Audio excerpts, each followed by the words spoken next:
What is going on, guys? My name is S1000rr and today I'm going to be doing a review of the lv10 titanium shorty slip-on, specifically for the s1000rr.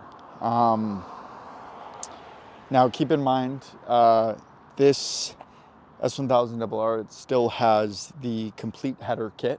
Okay, so stock headers. It is literally just a slip-on. That is it.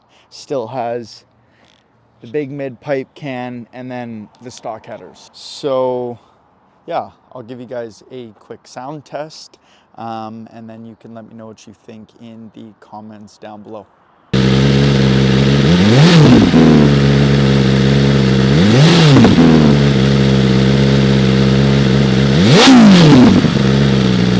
Alright guys, so you heard the slip-on. You can let me know what you think in the comments down below. Thank you guys